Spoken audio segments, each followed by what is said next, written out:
Hi, my name is Laura, and welcome to my podcast, Why the Book Wins, where I compare books with their movie adaptations, and through these discussions, you will hear why 9 times out of 10, the book wins. I'll also share different behind-the-scenes trivia I've discovered in my research, which by learning makes the story all the more interesting. If you love either books, movies, or both, this is the perfect podcast for you. This probably already goes without saying, but there will be spoilers for both the book and the movie in this podcast. So if you plan on reading the book or watching the movie, go do that first, and then come back and listen to this. And now, without further ado, let's get right into it.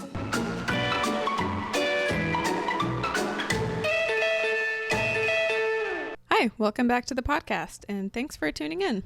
Today I have an interesting book to be talking about, book and movie. The book is Oil by Upton Sinclair, published in 1926, and then they turned it into a movie titled There Will Be Blood, directed by Paul Thomas Anderson, and was released in 2007. I had actually never heard of this book before, though I had heard of Upton Sinclair when I was a junior in high school. We read a section from his book, The Jungle, because it talks about what life was like in factories, so we read it for my history class. Similarly, Oil talks about what life is like for the oil workers in the early 1900s, although they talk about it through the perspective of a rich oil heir. So the synopsis for the book and the movie are quite different, which I will be getting into. And I was actually glad it was different. I feel like a lot of the books I've talked about so far, the movies have followed them pretty closely. So I enjoy talking about one that actually had a number of differences. But anyway, so the synopsis covers just the book, and then we'll get into the movie later. So this book is from the perspective, well, it's written in third person, but the third person focuses primarily on James Arnold Ross Jr., and his nickname is Bunny. His dad, J. Arnold Ross, is an oil man, and he takes his son out with him to see how the oil business is run. And he sits in on a lot of meetings and discussions, and he goes to the oil derricks and sees how it works. And the dad is very hands-on, and he says how you can't hire an expert in anything unless you yourself are an expert, because how else are you going to know if someone is an expert? So he's very hands-on in knowing how the business is run from the ground up. And Bunny really enjoys just being part of this life. His sister teases him and calls him an oil gnome because he just loves hanging out there. One evening during a meeting, Bunny meets a boy who's a few years older than him, named Paul. Paul is a runaway, and so Bunny helps him get some food, and he offers him some money, but Paul won't take it.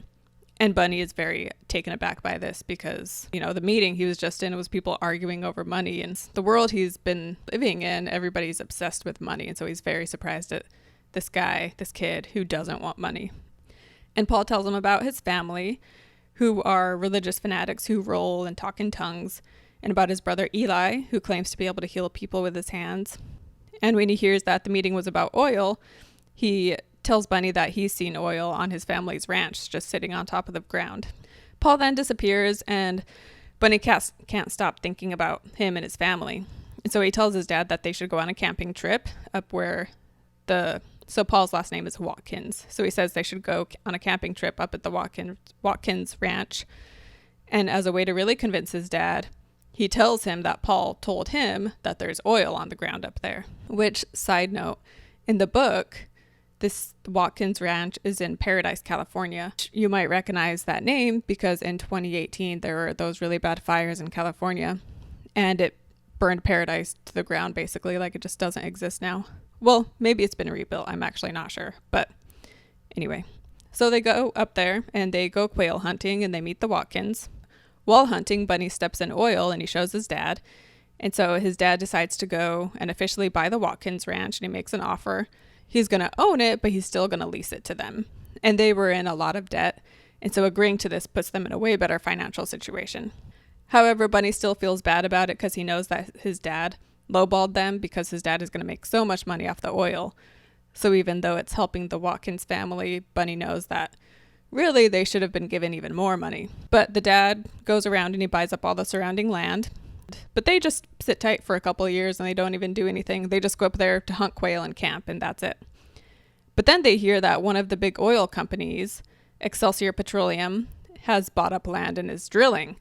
And so when they hear that, they use that as an excuse to start drilling on the Watkins Ranch. And one of the Watkins kids tells them about it, I believe. And so it just really works out smoothly for Bunny because he was really worried about the Watkins feeling like they'd been betrayed or something. But now they can be like, oh, they can act like they weren't going to drill originally. But now Excelsior Pete's drilling, so they should drill too. So it worked out really well for Bunny. And then Paul eventually does come back home, and he and Bunny become very close friends, although Bunny probably considers him a better friend than Paul considers Bunny. And Paul can also be kind of condescending to Bunny at times. And then Eli starts a church, which we'll get into the details of that later.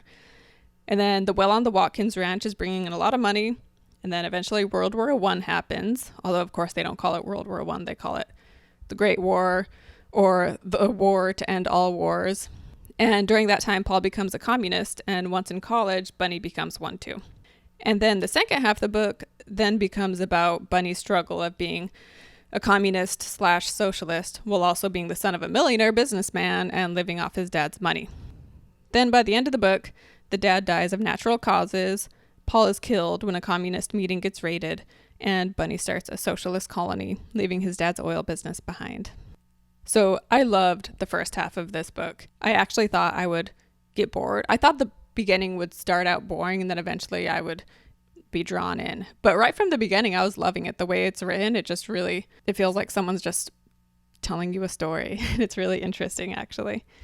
Just seeing the relationship he has with his dad and checking out the oil derricks and his imagination and his desire to get to know everybody around him. And it just really makes you invested in the characters and really interested and makes you care. But then the second half, when Bunny goes to college, it gets considerably less interesting because then it focuses a lot on politics. And it's still interesting, and I finished it, and it didn't feel like a total chore to have to finish it, so it still kept my interest enough. But I did get tired of hearing the term young idealist, which is used to describe Bunny like a million times, so that got old. But I shouldn't be surprised by politics being the focal point because Sinclair, he was a socialist, and he actually ran for political office and was very active in that scene.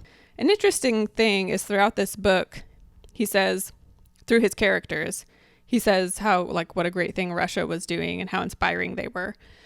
And this is like the Bolshevik revolution, like when they took down the czars and tried to build up we're in the process of, making it a communist country or whatever. And so throughout the book, they're just like trying to become like Russia, basically. Like that's Paul and Bunny's goal. I'm just curious what Sinclair thought as the years went on because things clearly didn't quite work out. And his book does give a good look into the corruption that goes on within our own government. And it just furthered my own existing belief that all, or at least most politicians are just crooked and focused on money under the guise of caring for our well-being. But that's just my personal opinion.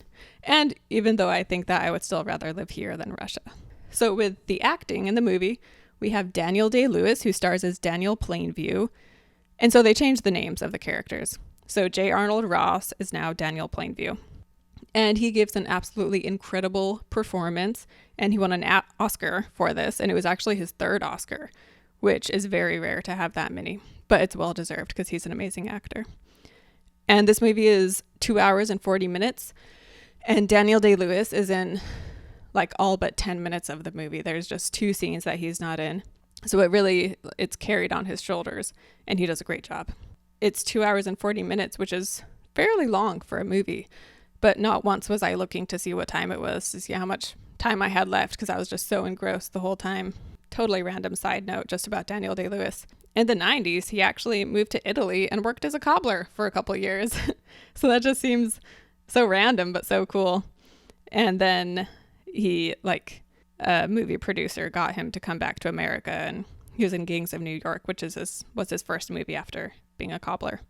And as of 2017, he says he has retired from acting, so he hasn't been in anything since then. And then we have Paul Dano, who plays both Eli and Paul, and they are identical twins. In the book, they're just brothers, but in this, they made them twins. Also, in the book, their last name is Watkins, but in the movie, their last name is Sunday. And Dano was originally cast to play just Paul, and an actor named Kel O'Neill was cast to play Eli.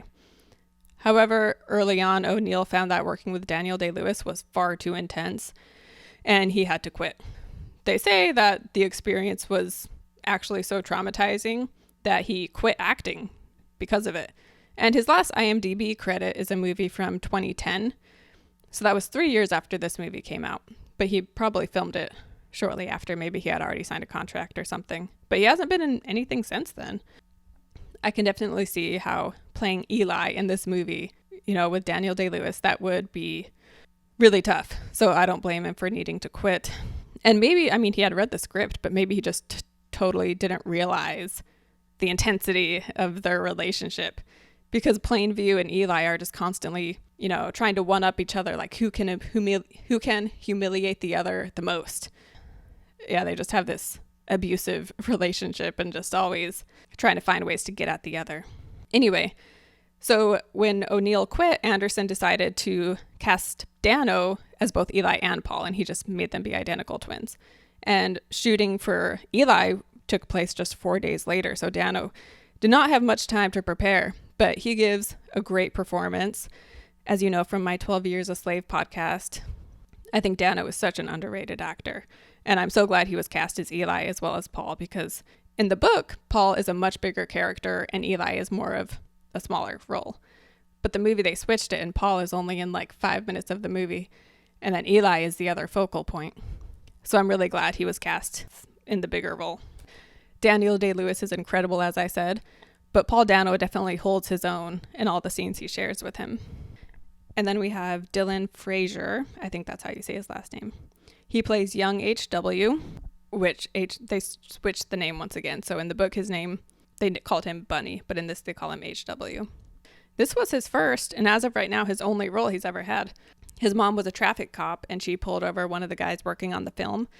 And then somehow, the movie came up and her son came up, and eventually the studio was able to convince the mom to let her son be in the movie. And he's a cute kid, and he does a good job playing the son. He doesn't have much dialogue, partly due to the fact that he goes deaf partway through. But even when he's just using his expressions, he does a really good job. And then adult H.W. is played by Russell Harvard. And this was also his first film. He had like one minor TV role before this. And he is also deaf in real life. So for the differences between the book and movie, as I said earlier, or actually I don't know if I said this, but the director only based There Will Be Blood on the first like 150 pages of oil. And then he just kind of created his own idea as to how these characters would end up ultimately. They switched the name, but originally before I read the book, I thought they switched the name just because Oil maybe is an exciting name for a movie, whereas There Will Be Blood, that, sounds much more intriguing. But when I saw that they even switched the names of the characters, I feel like that was more of a clue as to how much they changed. And saying all the differences would take too long. So instead, I'm going to focus on the things and the characters they kept the same, but what they changed about those things they still kept, if that makes sense. So a big difference is just the relationship between the father and son. In the book, the father loved his son, was really proud of him, and even when Bunny was doing some political thing that could jeopardize the family name, the dad saw things from his perspective and still admired that Bunny was striving towards something. And they had a very open relationship and communicated well. And it was his biological son. In the movie, he's his adopted son, sort of. In the book, he not only had the son, but he also had a daughter who was a few years older than Bunny. Her name is Birdie, Bertie, but it's still kind of funny because Birdie sounds like the animal bird. And then you have Bunny, like a bunny rabbit. So you have Bunny and Birdie, kind of funny. Anyway, and he has an ex-wife who Bunny goes to see every 6 months. And the fact that the dad has custody of the kids, that's not especially common. So that kind of shows that he was more invested in raising the kids and more responsible. And the dad also had his mom and his sister-in-law living with him too, because he had his sister-in-law living with him because the brother the sister-in-law married had died. Bunny dreams of one day finding oil on new land because his dad's oil wells up until that point had all been on leases. And so he had to share the profits with people who owned the land. And so none of them were totally his. And Bunny knows that his dad wants his own oil land that he can have full control over. And Bunny's secret hope is that Bunny can be the one to find the oil. And that way he can help his dad fulfill this dream. And that is what ends up happening with the Watkins Ranch. And it was just cute to see into Bunny's desires of wanting to make his dad's dream a reality. One scene with their relationship in the book that's brief, but I just really liked it. And it, it's so short, but it gives you good insight into the two characters. And it says, Out of the clouds overhead, a great bird came sailing. Was that an eagle? Asked the boy. Buzzard, answered Dad, who had no romance in him. And I wish they would have included this scene in the movie because I feel like it still would have fit, even with their changed relationship. And in the movie, they had Plainview be the silent type that didn't really express himself, and the son mostly follows suit. The movie also has the son go deaf early on, as I said, and this puts a strain on Plainview, who may not have been the fatherly type to begin with. And then he just seems to struggle between loving his son, but not knowing how to be a good father, or even a good person, near the end especially. And then that last scene between the two, Plainview has just gotten worse and worse, and he's just really cruel to his son. Speaking of going deaf, in the book, when the Derrick fire happens, Bunny is uninjured, and that tract is called, or that well is called Jim Jr. after Bunny, since he's the one who found the oil. And when the explosion happens, he, is really distraught because it's his well, and he's like, man, why is this happening? And the dad sees that he's feeling down, and he's like, what are you sad about it? This means that there's a whole ocean of oil below us.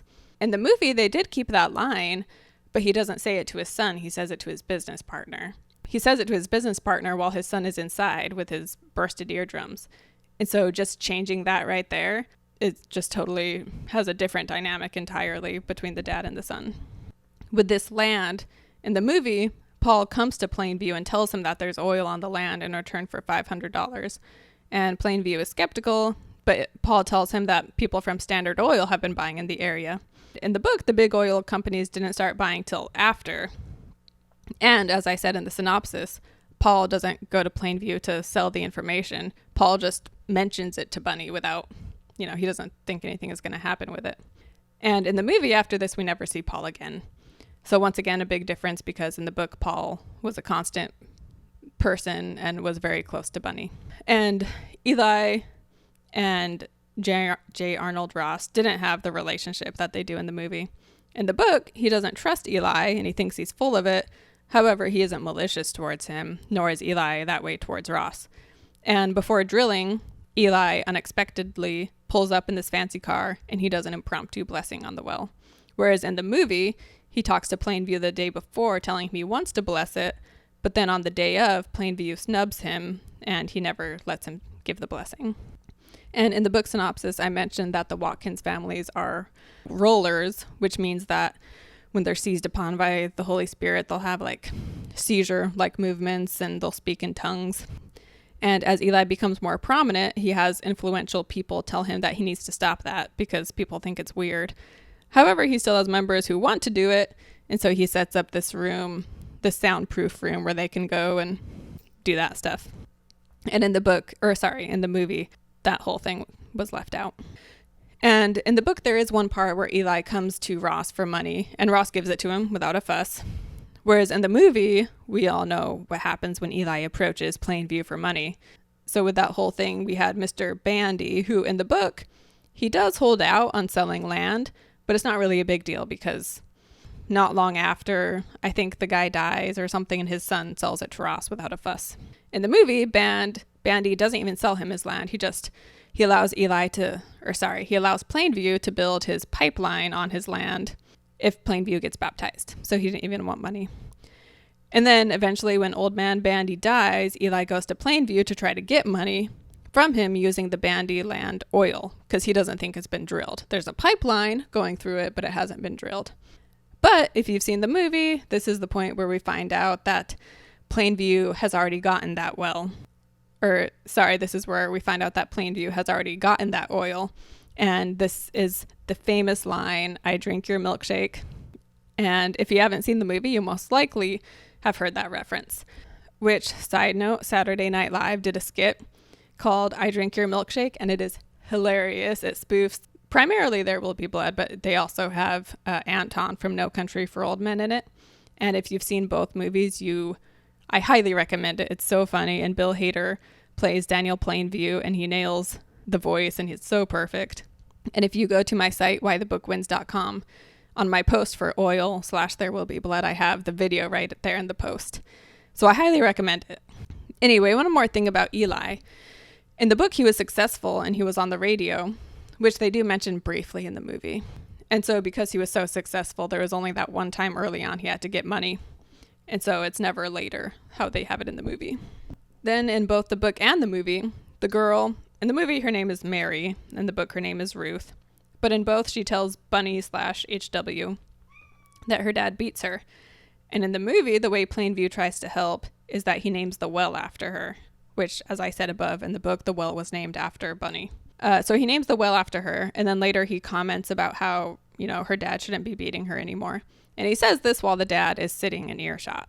So the dad gets the implication, basically. In the book, when the Watkins family asks if he belongs to a church early on, Ross can tell that if he says no, they're going to get into this big old thing. So he just lies and he says yes, he belongs to a church called the True Word. And he's very convincing about it. And he talks to Abel, the dad, and they have a good talk.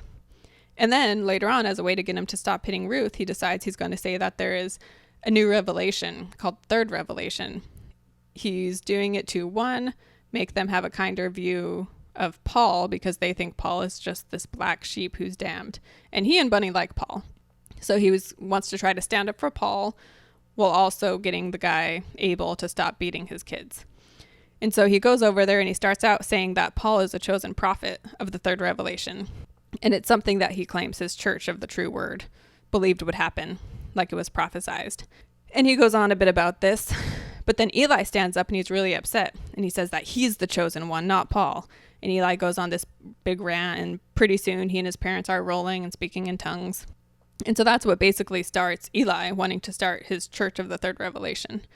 The movie has Plainview mention Paul as the chosen one, but that's not right until the end when Eli comes to him for money. And at that point, he's just saying it to spite Eli. And so in the movie, before we even meet Eli, he already has plans for a church. So Plainview didn't help encourage that at all the way he did in the book. Also in the movie, Eli is more in charge of the family, more so than his own dad. And there's actually a scene where he's yelling at his dad, and that never happened in the book. And in both the book and the movie, we have the scene where Joe Gunda dies in the well. Although, once again, in the book, Eli had nothing to do with this. He wasn't mentioned at all. Whereas in the movie, Joe Gunda was a member of Eli's church, and so Plainview has to approach him about it in some way. And once again, Eli uses it as a chance to, make him seem better than Plainview or something. But in the book, Eli wasn't involved at all. But they do say how when the dad was going through Joe Gunda's things, they find letters from his wife and kids. And he makes a point to have Bunny read these letters because he wants to know that Joe Gunda, he was a real person with a wife and kids and not just some random worker that shouldn't be thought of. So that's also very different because, in the movie, the dad is pretty antisocial and doesn't necessarily care about things like that, especially as time goes on. Speaking of death, in the movie, a man shows up claiming to be Plainview's brother. And then when Plainview realizes that the man was lying, he kills him. And this betrayal just further proves his opinion that he looks at people and sees nothing worth liking. And the scene where Plainview realizes the man isn't his brother, it's a great scene, by the way. And the book, as I mentioned, it talks about his brother briefly, but he died before the story even starts. And then also There Will Be Blood ends with the killing of Eli. And of course this didn't happen in the book because the two weren't at odds. So it would have been, he had no reason to kill him. The movie just shows Plainview getting crazier and crazier while simultaneously drinking more and more. Whereas in the book, the dad doesn't hardly drink at all, and he's not unstable the way Plainview is.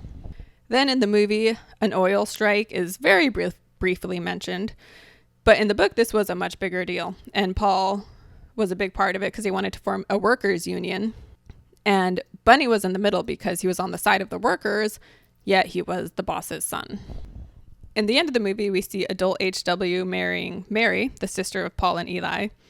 In the book, he considers marrying the sister, but he ends up marrying a girl he meets at college instead. And in the book, the sister ends up dying of a broken heart, basically, because when Paul is killed, the two of them were really close. And so when he dies, she just can't deal with it, and she ends up dying herself. In the movie, the son goes to Mexico to start his own oil business, where, once again, as I said, the son lost interest in the oil business and was focused on socialism. So that's also a change. So, wrapping it up, book and movie are very different. And there's so much in the book that isn't even touched on in the movie. So, and even after listening to this podcast, you could go back and read the book and it wouldn't be ruined for you because there's so much more in there.